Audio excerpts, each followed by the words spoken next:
Details చూద్దాం.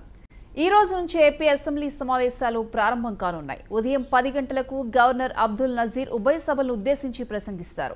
అనంతరం assembly, council, BSc సమావేశాలు జరుగుతాయి.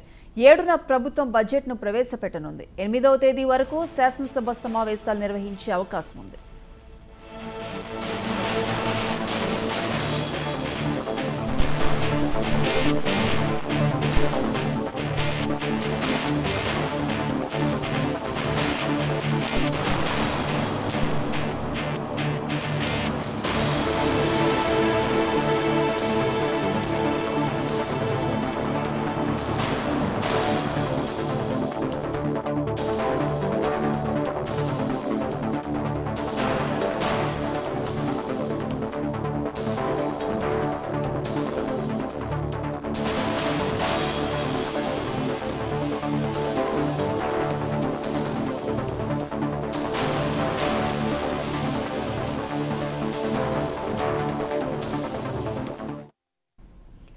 ఈ రోజు నుంచి ఏపీ అసెంబ్లీ సమావేశాలు ప్రారంభం కానున్నాయి. ఉదయం 10 గంటలకు గవర్నర్ అబ్దుల్ నజీర్ ఉభయ సభలను ఉద్దేశించి ప్రసంగిస్తారు.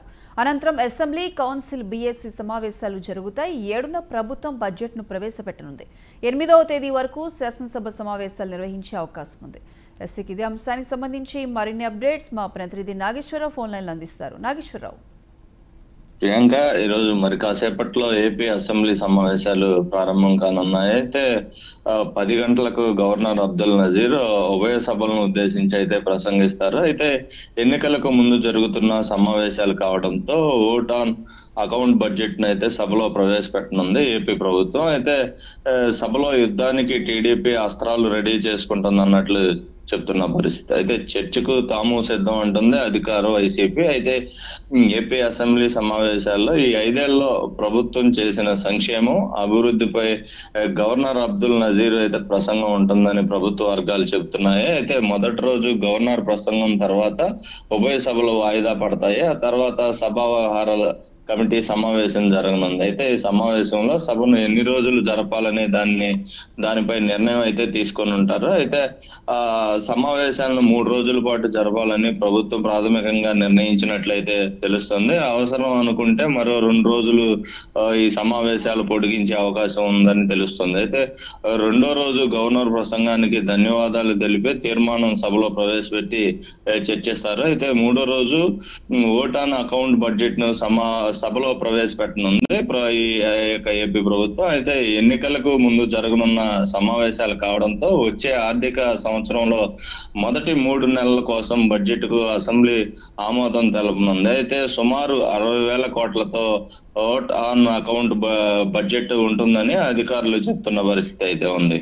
ఈ ప్రభుత్వంలో జరుగుతున్న చివరి సమావేశాలు ఇవే కావడం విశేషం. అయితే మరోవైపు ఎమ్మెల్యేల అనర్హతపై ఎలాంటి నిర్ణయం తీసుకోకపోవడంతో ఎమ్మెల్యేలు అంతా సభకు హాజరయ్యే అవకాశం ఉంది. టీడీపీ ఎమ్మెల్యే గంటా రాజీనామాను స్పీకర్ ఆమోదించడంతో ఆయనకు సభకు హాజరయ్యే అవకాశం లేదు. అయితే ఈ సభలో చర్చించాల్సిన అంశాలపై టీడీఎల్పీ సమావేశం చర్చించారు. అయితే చంద్రబాబు నివాసంలో జరిగిన టీడీపీ శాసనసభాపక్ష సమావేశంలో పలు అంశాలపై అయితే చర్చ జరిగింది. అయితే 10 అంశాలపై సభలో చర్చకు పట్టుపట్టాలని టీడీపీ అయితే నిర్ణయించినట్లుగా కూడా తెలుస్తుంది. మరోవైపు వైసీపీ మాత్రం తమ 5 ఏళ్ల సంక్షేమ పాలనపై చర్చిస్తామని అంటుంది. అయితే ఈ సమావేశం సందర్భంగా అసెంబ్లీలో పలు బిల్లులను అయితే ప్రవేశపెట్టనున్నట్లుగా అయితే మనకు తెలుస్తుంది. నాగేశ్వరరావు, అయితే 7న ప్రవేశపెట్టబోయే ఓట్ ఆన్ అకౌంట్ బడ్జెట్ లో ప్రాధాన్యంగా ఏ అంశాలకు వారు ముఖ్యంగా ప్రాధాన్యత ఇచ్చే అవకాశం ఉంది? ముఖ్యంగా అయితే ఈ సమావేశంలో ప్రభుత్వం సంక్షేమాలకు సంబంధించి పెట్టిన వాటికి సంబంధించి కానీ ఈ యొక్క అసెంబ్లీ సమావేశాల్లో చర్చ పెట్టే అవకాశం, ఏదైతే ఈ దీనికి ప్రతిపక్షానికి సంబంధించి టీడీపీ కూడా దీనిపై మరింత అంటే వాళ్ళు ఎత్తుకు పైవెత్తులు వేసి ఈ సభలో అంటే రానున్నది ఎన్నికలు కావటంతో ఎన్నికలకు ముందు ప్రజల్లో తెలిసే విధంగా వైసీపీ ఏ విధంగా దోపిడీ చేసింది అనే దాన్ని కూడా తీసుకెళ్లేటట్టు టీడీపీ అయితే ఉన్నట్లుగా మనకు తెలుస్తుంది. అట్లాగే ప్రస్తుత వైసీపీ ప్రభుత్వం అయితే ఈ యొక్క ఏపీ ప్రజలకు చేసిన సంక్షేమ పథకాలు దీనిపై అయితే వివరించనున్నట్లయితే మనకు తెలుస్తుంది. Right Nageswararao, thank you.